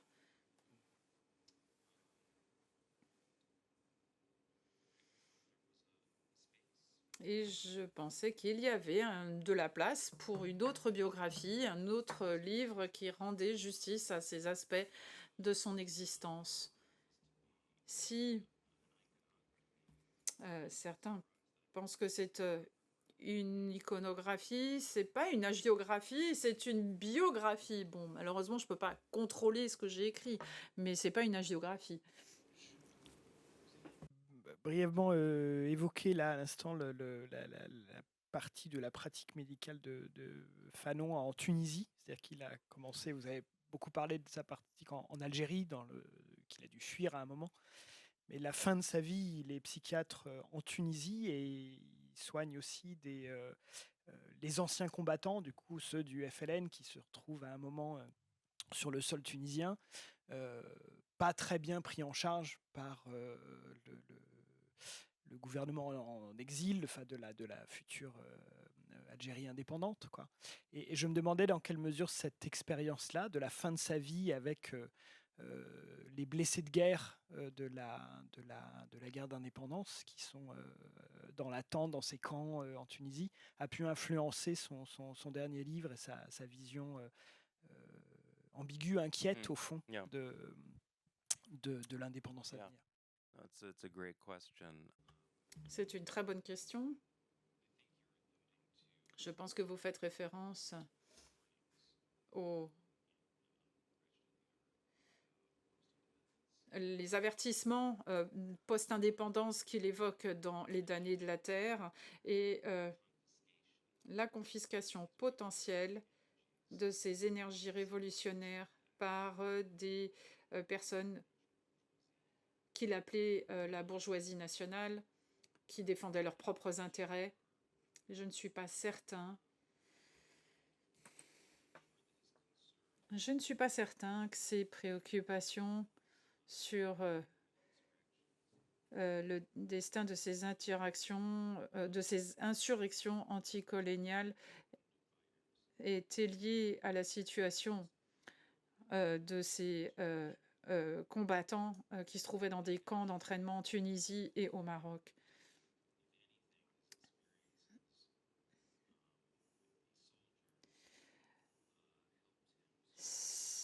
Si l'expérience qu'il a eue avec ses soldats lui a permis de maintenir cet élan révolutionnaire, parce qu'à ce moment-là, il avait développé une sorte de mystique sur les guerriers paysans de l'Algérie. C'était une sorte d'illusion, comme je le suggère dans le livre, mais en fait, il avait un lien avec ces combattants et son rôle, c'était de les soigner jusqu'à ce qu'ils puissent retourner au front et reprendre le combat. Et là, il était un peu comme W.H. Rivers, un psychiatre britannique qui a fait la même chose pour des soldats britanniques pendant la Première Guerre mondiale. Il était très généreux avec ses soldats. J'ai un ami dont le père a été soigné par Fanon et il a été soigné. Fanon lui donnait de l'argent pour qu'il aille au cinéma et qu'il aille voir des films. Et cet homme n'avait aucun intérêt à voir des westerns. Il faisait semblant d'aller au cinéma, mais Fanon lui a pardonné parce qu'il n'allait pas voir les films qu'il lui recommandait. Alors, ce qui se passait dans la phase post-indépendante, c'est pas seulement lié à son travail avec les combattants, mais c'est surtout le fait qu'il y a eu une sorte de tromperie et que quelque part, il en était le complice lorsqu'il s'est rendu en Tunisie. En premier lieu, ça a été les massacres de civils qui soutenaient le MNA à Mektamoulouza, où 300 villageois ont été tués environ. Et lors de sa première conférence de presse, Fanon a dit que c'était un massacre perpétré par les Français, alors que c'était Mohamed El Saïd, un colonel de la LN, qui l'avait commandité. Et Fanon le savait. Je ne pense pas qu'il se faisait d'illusions à ce sujet. Et il y a eu une autre affaire encore plus importante qui impliquait qui, qui Abam Hamdan, qui était son mentor au FLN, qui a été tué par ses camarades au Maroc, sur les autres de Poussaf, qui était le chef des services de sécurité. En fait, c'était la colonne vertébrale du futur État postcolonial algérien. Et je pense que les observations de Fanon sur la période postcoloniale étaient liées aux actes de traîtrise qu'il y a eu au FLN. Et puis, lorsqu'il a été ambassadeur itinérant et qu'il est allé à Accra, il faisait toujours très attention au racisme anti-noir des Européens, mais aussi du racisme des Algériens, des Tunisiens à son égard, et à l'égard notamment des Sud-Africains. Il était préoccupé de voir ce qu'il appelait le tribalisme qui risquait de réémerger après l'indépendance, puisqu'il n'y avait pas eu de création d'un véritable sentiment de citoyenneté nationale. Et je pense que ces voyages et les actes de traîtrise, de trahison du FLN l'ont marqué. Et il en a eu la pression, surtout qu'il a publié ce livre en 1961. Bonjour. Saoud, consultant IT, donc pas du tout dans l'humanitaire, mais très intéressé par Frantz Fanon comme un homme qui rencontre l'histoire et l'opportunité d'une radicalité. Premier point, c'est qu'est-ce qu'il en reste de cette radicalité, comment elle est reçue aujourd'hui, comment elle est appréhendée par les descendants de colonisés. On parle des quartiers, on parle de tout ça. Bon, je pense qu'on n'est pas majoritaire ici, mais il est lu, il fait référence. Donc je pense qu'il y a un champ là effectivement à ramener Fanon aujourd'hui. Et l'autre point, c'est dans sa volonté de s'affirmer, dans sa rectitude, sa radicalité aussi très exigeante. Et il n'est pas tombé dans le piège effectivement de la dynamique comment dire, pathologique de l'oppresseur oppressé, dans cette dialectique morbide. Et du coup, en quoi sa pensée révolutionnaire, sa nouveauté, nous permet de sortir par le haut de cet enfermement entre oppresseur et oppressé et aller vers un universalisme authentique. That's a great question, and Oui, c'est une belle question. En un sens, vous avez déjà répondu à votre question d'ailleurs. Je pense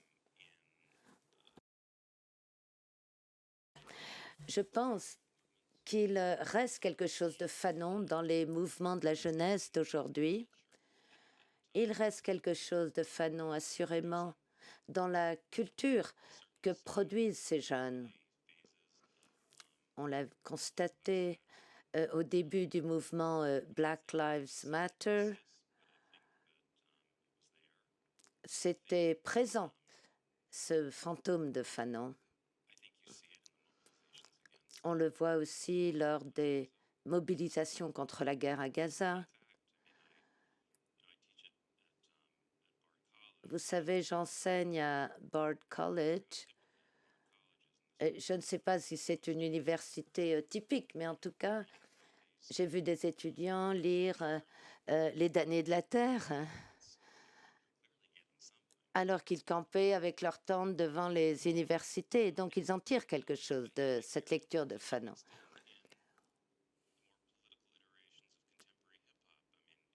Et puis aussi, dans le hip-hop politique,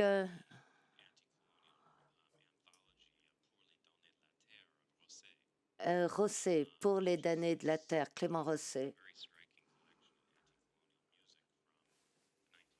En fait, c'est une collection de morceaux de musique depuis les années 60 jusqu'à aujourd'hui, des morceaux de musique collectés aux Antilles, en Afrique, essentiellement dans les anciennes colonies françaises.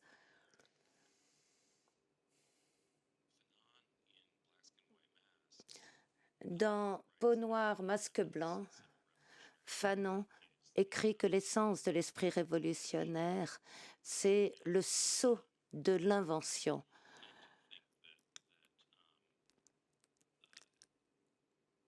Et les bons en avant qu'on peut faire grâce à l'invention.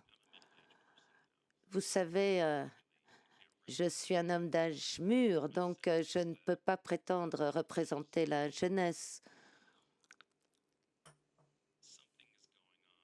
Mais j'ai vraiment le sentiment qu'il se passe quelque chose du côté des jeunes. Ils cherchent un nouveau vocabulaire qui les aide à s'émanciper des anciennes catégories, qu'elles soient liées à la race, au sexe, au genre. Et je ne dis pas qu'on doit attribuer tout cela à Frantz Fanon. Comment est-ce qu'une révolution aujourd'hui en 2024 pourrait être fanonienne? Le contexte particulier, les obstacles que rencontrent les gens sont totalement différents. Et dans mon livre, j'essaye d'historiser Fanon, d'historiciser Fanon. Je n'essaie pas d'en faire un homme qui peut complètement comprendre tous les enjeux d'aujourd'hui et les surmonter. Mais je suis convaincue que Fanon était un penseur qui s'intéressait aux questions qui continuent de nous travailler aujourd'hui, comme la question de savoir comment nous libérer nous-mêmes sans reproduire les injustices du passé. Il a su poser ces questions, donc il continue d'être tout à fait actuel. À la fin de Peau noire, masque blanc, il écrit « Oh, mon corps fait de moi un homme qui interroge toujours ». Et ça résonne vraiment chez les jeunes, ça leur parle.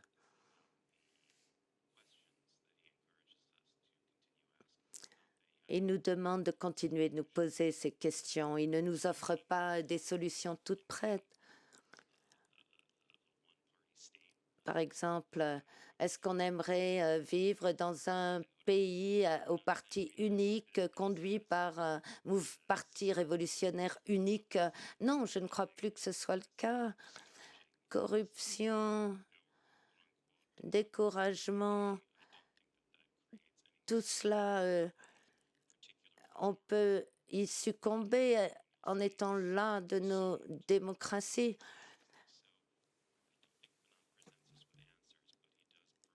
Mais ce n'est plus à l'ordre du jour. En tout cas, Fanon ne nous apporte pas de réponse, mais il continue de poser des questions très intelligentes. Voilà pourquoi il va rester. Et un point très important, c'est de se puiser dans l'expérience corporelle. La violence du colonialisme sur les corps noirs et la manière dont ils peuvent résister. Et c'était là-dessus qu'il insistait. Je veux respirer. C'est le cri décolonisé. Je veux respirer. Oui, Bruno, donc professeur et psychanalyste. Ce qui me dérange dans Fanon et dans ce que vous dites, en fait, c'est qu'il ne dénonce pas assez la question des identités, quoi. Parce que les identités sont violentes, quoi. Elles finissent toujours par aboutir à ce qu'on voit sur le territoire de Gaza, c'est-à-dire qu'une identité extrêmement violente, qui est le sionisme, produit quelque chose comme le Hamas. La même chose s'est passée en Algérie. Le colonialisme français a produit quelque chose de terrible qui a été le FLN, quoi. On vous en avait parlé, des massacres du MNA, enfin de tous ces. Enfin, je veux dire, le pouvoir algérien actuellement n'est pas un modèle de démocratie, quoi. Donc, c'est ça le problème. C'est cette dénonciation des identités qu'il faudrait arriver à faire. I take your point. Oui, je vous entends bien, mais je ne sais pas si vous lisez correctement Fanon, car pour moi, il critiquait les identités, Fanon. Par exemple, il écrit que l'homme noir n'existe pas plus que l'homme blanc, par exemple. dans l'an 5 de la révolution algérienne. Il a écrit des chapitres sur les minorités européennes, les Juifs d'Algérie, et il est très clair là-dessus. Pour lui, et je crois qu'il y a de la mystification ici, mais la nation algérienne est une nation multiethnique et quiconque rejoint la lutte a droit à être considéré comme algérien, y compris Fanon lui-même a commencé. Fanon, il écrit nous les Algériens, alors qu'il n'était pas algérien, il n'a jamais été accepté complètement comme algérien. Mais il y avait un courant dans le FLN auquel j'essaie de rendre hommage dans ce livre, parce que je crois qu'il est tentant d'oublier qu'il existait, ce mouvement, un mouvement composé d'Algériens, à la fois musulmans et d'Algériens européens, qui, eux, étaient vraiment progressistes. J'hésite à utiliser le mot laïque parce que je ne pense pas qu'il convienne exactement, mais en tout cas qui n'étaient pas religieux et qui étaient convaincus que l'Algérie était une nation en formation et que l'Algérie libre accueillerait quiconque soutenait cette indépendance. Il n'insistait pas sur le fait qu'on ne peut pas échapper à son identité. C'est vrai, il a écrit un essai intitulé L'expérience vécue de l'homme noir. Mais si le racisme était vaincu, la notion de race serait vaincue, parce que la race, c'est uniquement le produit du racisme. La race vient après le racisme et pas l'inverse, comme construction. Donc, à mon avis, Fanon critique le façonnage des identités, le fait de s'y accrocher. Il ne souhaite pas les renforcer ni les valoriser. D'ailleurs, Fanon a échangé avec Ali Shariat à la fin des années 50, un penseur iranien qui plus tard devait avoir une forte influence sur la révolution iranienne. Il a essayé de faire fusionner l'énergie de l'anticolonialisme et du chiisme. Khomeini lisait Shariati. Et lors d'un échange avec Fanon, qu'il traduisait en persan, en iranien, Fanon louait la lutte de l'islam, cet Iranien disait que l'islam avait joué un grand rôle dans l'anticolonialisme et Fanon en a convenu, mais il avait des réserves. Il disait que le fait de se crisper sur des identités ou des religions particulières allait saper ce mouvement qui tournait autour d'objectifs beaucoup plus élevés que la religion ou l'identité, qui était transcendant. Donc, je vous entends. Cet identitarisme violent qu'avait produit le colonialisme français ou le sionisme extrême n'est pas quelque chose que quelqu'un de progressiste souhaite embrasser, et je ne pense pas que Fanon y aurait adhéré non plus. Il aurait posé un diagnostic, il l'aurait compris de manière avec beaucoup de mélancolie et aurait compris que ça ne peut pas être évité. Peut-être pour finir dans le prolongement, la mort de Fanon, elle est doublement tragique parce qu'elle est très jeune, elle est aux États-Unis, qui est le plus grand des paradoxes par rapport à son existence. Elle est un an avant l'indépendance algérienne. Et je pense au livre de Malika Abrahal que tu mobilises, qui essaie de rendre compte de ce moment de joie et de renversement de la fin de l'oppression qu'est 62. Et ce qui m'a marqué dans ton livre, c'est que Fanon, en tout cas, je pense que ceux qu'on a une lecture politique, etc., c'est une lecture dure, c'est un penseur de la radicalité, c'est un penseur de la violence. Et je trouve qu'apparaît dans ton livre, en fait, un personnage parfois assez joyeux, un personnage qui danse, un personnage qui aime la musique, un personnage aussi dont les écrits, tu les mets très bien en valeur, sont porteurs d'une forme d'espoir, et on traverse des temps hyper sombres, comme tu le sais, en France, complètement cristallisés autour de ces questions de racisme, avec un niveau et d'islamophobie et d'antisémitisme qui est inédit, même si c'est des phénomènes qui sont anciens dans notre pays. Et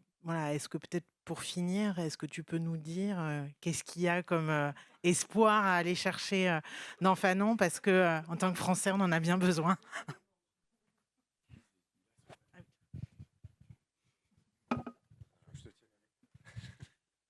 Whoa. I think I might have to.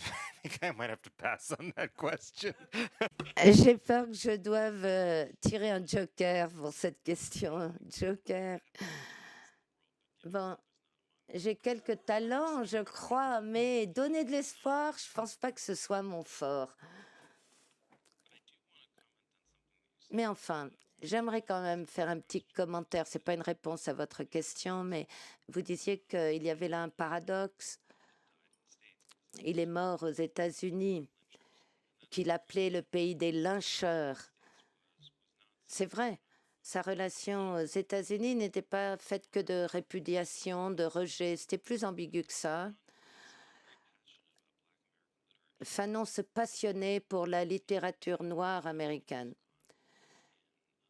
Et il mentionne beaucoup d'exemples dans Peau noire, masque blanc, qui viennent notamment de Chester Himes, même pas d'études de cas psychologiques et de Dubois.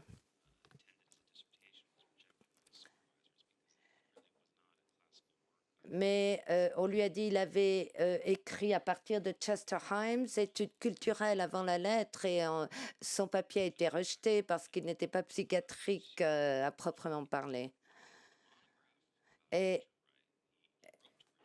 Fanon voulait écrire une monographie sur Richard Wright. Il lui a écrit en 1953.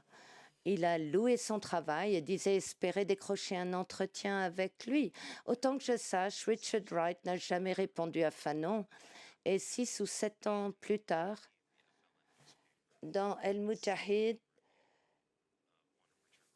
le journal du FLN, il y avait une revue littéraire d'ouvrages sur le colonialisme. Et après la mort de Fanon, il y avait un risque qu'il tombe dans l'oubli. On l'oublie aujourd'hui parce qu'il est réellement devenu une icône. Mais la gauche française le lisait peu, finalement. Je crois que les gens voulaient un peu oublier la guerre d'Algérie. Et c'est vraiment aux États-Unis qu'il a été beaucoup lu. Je mets de côté la Palestine et l'Amérique latine, mais c'est surtout aux États-Unis qu'il a connu une résurrection. Et il a connu une résurrection d'abord grâce aux Black Panthers, pas juste parce que, d'ailleurs c'était un malentendu, ils ne louaient pas la violence, mais les Black Panthers s'intéressaient à ses écrits sur la médecine et le colonialisme, parce que les Noirs américains avaient été soumis à des expériences médicales horribles. Par exemple, un groupe de Noirs avait été diagnostiqués, ils étaient porteurs de la syphilis et on ne leur en a rien dit. Et puis, il y avait des psychiatres noirs américains qui lisaient Fanon. À l'école de médecine de Harvard, il y a une petite bibliothèque qui était dédiée à Fanon au début des années 70. Donc, le lien de Fanon avec les États-Unis est un lien intéressant, complexe. Mais ça a toujours été aux États-Unis qu'on l'a pris au sérieux et qu'on ne l'a pas réduit à un auteur de pamphlets. Vous savez, moi, je ne suis pas un patriote, hein, mais c'est pour vous dire que c'est vraiment dans les années 80 et 90, avec les études postcoloniales aux États-Unis, puis en Grande-Bretagne, c'est là que Fanon a connu un revival. Mais j'aimerais pouvoir creuser chez Fanon pour vous apporter un peu d'espoir. Comme vous tous, je m'inquiète beaucoup de ce qui se passe sur le plan politique actuellement en France. Mais bon, je ne veux pas pontifier là-dessus. Donc, mais merci beaucoup.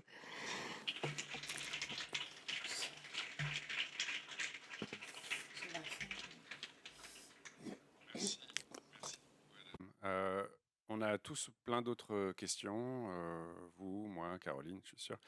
Elles sont dans ce livre, elles sont aussi dans les écrits de Fanon lui-même, donc je peux que vous inviter à aller lire Fanon, lire ce livre. Voilà, ce qui en a été dit aussi par ailleurs, ou alors suivre Adam dans son tour à Paris, là, parce qu'il y a d'autres événements dans la semaine, donc pas hésiter. Voilà, en tout cas, merci beaucoup. Je suis absolument ravi de la tournure qu'a pris cette conversation. Merci beaucoup, j'espère que vous aussi. Et puis, c'est tout. Un dernier grand merci à Joël à la régie, à nos deux interprètes, Eve et Agnès, et à Caroline. Et un grand merci à Adam pour avoir fait un petit stop à MSF pendant ton séjour parisien. Voilà, merci beaucoup. Merci beaucoup.